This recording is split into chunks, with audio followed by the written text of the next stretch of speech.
Diversionary tactic number 1. I am not you. I am not Jacques Cousteau. I am not Lenny Bruce. I am not Robert Crouch. I am not Jean Cocteau. I am not William Blake. I am not Han Carson. I am not William Gass. I am not Dennis Cooley. I'm not David Arneson. I'm not Michael Leto. I'm not Mary Oliver. I'm not A.S. Bayat. And I'm not you. I am not Roland Barthes. I'm not Julia Kristeva. I'm not Jacques Lacan. I'm not Melanie Klein. I am not Robert Louis Stevenson.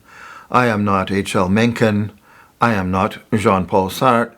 And I am not Ford Maddox Ford. I am not Charles Bukowski. I am not Henry Miller or Anais Nin. And I'm not you. I am not B.P. Nicol. I am not Earl Birney.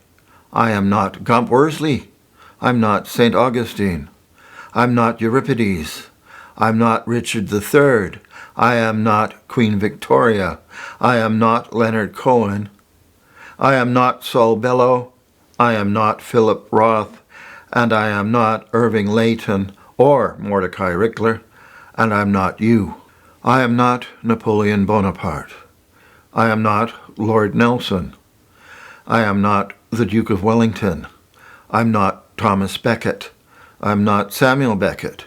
I am not Raymond Carver. I am not Ernest Hemingway. I am not Theodore Roethke. I am not John Berryman. I'm not Robert Lowell. And I am not you. I am Victor Enns. Welcome to episode 3, Clothes Get on My Nerves, in the time zone, brought to you by the letter C from the abject alphabet. C is for COVID, our novel coronavirus. My mask still a cover, though the test was clear. COVID-19 hasn't called my number. C is for counting the dead. C is for confusion and chaos, complicating my life. Despite my bragging, I beg for less. C is for credit, and C is for cash. Whatever my circumstances, I always want more. C is for carnival, and the consul at the top of the wheel, losing his identification, finding gravity hard to beat. And he was. He was the kind of guy who didn't find finding the oven mitts in the refrigerator remarkable. He was the kind of guy who bought lottery tickets and never checked them. He was the kind of guy who had an empty folder labeled erotica on his computer. He was the kind of guy who was his own best imaginary friend. He was the kind of guy so surprised when he received a compliment, he would spend hours thinking, so what did they really mean? He was the kind of guy who would lie to himself before anyone else. He was the kind of guy who coughed inconspicuously if anyone came into a public washroom where he was using the toilet. Especially helpful for an amputee.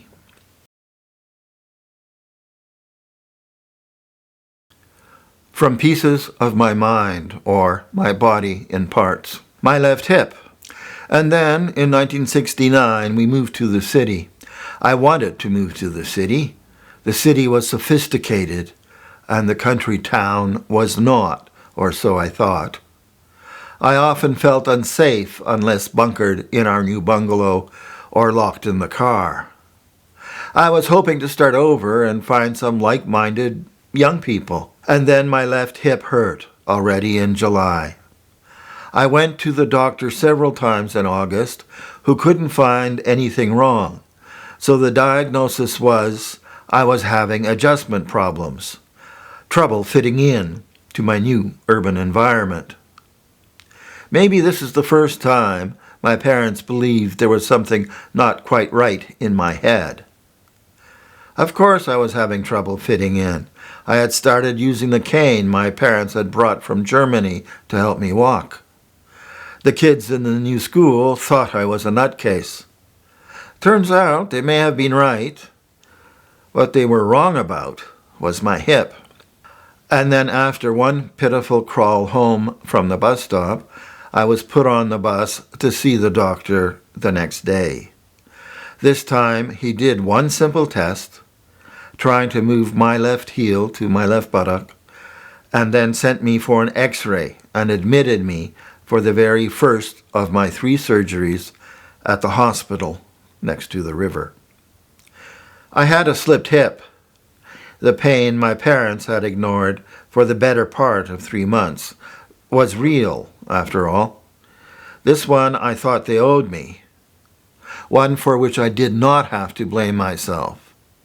This I knew wasn't my fault. This is how I knew what a 10 was on a scale of 1 to 10. This is how I knew my parents and I were through. Strongman with the hammer. The strongman slams the sledgehammer on the lever of the high striker, the steel puck rippling up every vertebrae before ringing the bell in my brain. Bang-a-Gong Blues, after Corinthians, Jimmy Bang, and T-Rex. I speak in tongues of men in angel time. I speak in tongues of men in angel time. Because I have not love, I have not loved. I am unloved. I am a banging gong and a clanging cymbal.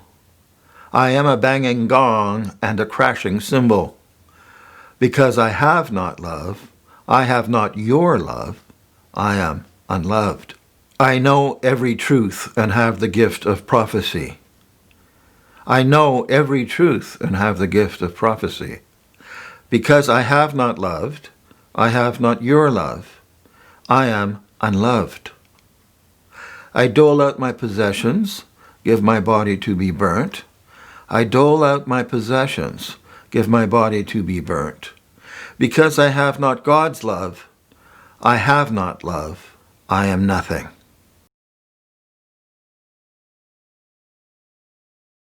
Walking the blues. Every day I let myself die just a little more. Every day I'm dying just a little more. Blues walk with me, just a little further to go. I'm walking on the water, I'm walking on ice. The wind's coming up, snow beginning to blow. Blues walk with me, just a little further to go. Walking in the dark, it's cold everywhere I go. Inside, I'm closing my eyes, don't have anything more to see. Blues, walk with me, just a little further to go. I'm beat down, full of foreign parts. My brains need pills to make me go. Just a little further. I've been dying a little every day. Blues, come with me. No woman to lie beside me. My dying is too hard. No woman to lie beside me. My blues, cold comfort. Only the lonely blues. Sing with me. Let me die. Let me die on the lake. In the middle of winter. In the middle of the night. Blues, yes. I go to rest. Blues, lie with me. I've got no further to go.